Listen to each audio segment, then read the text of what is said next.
Piracy కేసులో ఆరోపణలు ఎదుర్కొంటున్న ఢిల్లీ సీఎం అరవింద్ కేజ్రీవాల్ అరెస్ట్ అయ్యారు. ఈడీ బృందం ఆయన్ని అరెస్ట్ చేసింది. ఈడీ అధికారులు కేజ్రీవాల్ ను అరెస్ట్ చేయడాన్ని ఆమ్ ఆద్మీ పార్టీ తీవ్రంగా ఖండించింది. ఆ పార్టీ శ్రేణులు రోడ్లపైకి వచ్చి కేంద్ర ప్రభుత్వానికి వ్యతిరేకంగా నిరసన తెలిపారు. సీఎం కేజ్రీవాల్ అరెస్టును రాజకీయ కుట్ర అంటూ మండిపడ్డారు. తాజా పరిణామాల నేపథ్యంలో ఢిల్లీలో హైటెన్షన్ వాతావరణం నెలకొంది. ఎలాంటి హింసాత్మక ఘటనలు చోటు చేసుకోకుండా ఆప్ బీజేపీ కార్యాలయాలకు వెళ్లే రహదారులను పోలీసులు మూసివేశారు. ఈడీ కార్యాలయం రౌస్ అవెన్యూ కోర్టు వద్ద భారీగా భద్రతా బలగాలను మోహరించారు. కేజ్రీవాల్ అరెస్టుకు వ్యతిరేకంగా రాష్ట్ర వ్యాప్త నిరసనలకు ఆప్ పిలుపునిచ్చింది. ఢిల్లీలో బీజేపీ కేంద్ర కార్యాలయం వద్ద నిరసనలు చేపట్టేందుకు ఆప్ నేతలు భారీగా తరలివచ్చారు.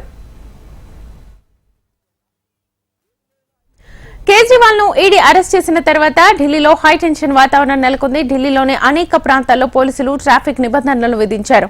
మరోవైపు కేజ్రీవాల్ అరెస్టును ఎన్డీయేతర పక్షాలు తీవ్రంగా ఖండిస్తున్నాయి. కేవలం రాజకీయ కుట్రకోణంలో భాగమే కేజ్రీవాల్ అరెస్ట్ అంటూ ప్రతిపక్ష నేతలు ఆగ్రహం వ్యక్తం చేస్తున్నారు. ఇవాళ కేజ్రీవాల్ కుటుంబాన్ని రాహుల్ గాంధీ కలవనున్నారు. న్యాయ సహాయం అందించడంపై కేజ్రీవాల్ కుటుంబానికి రాహుల్ మద్దతివ్వనున్నారు.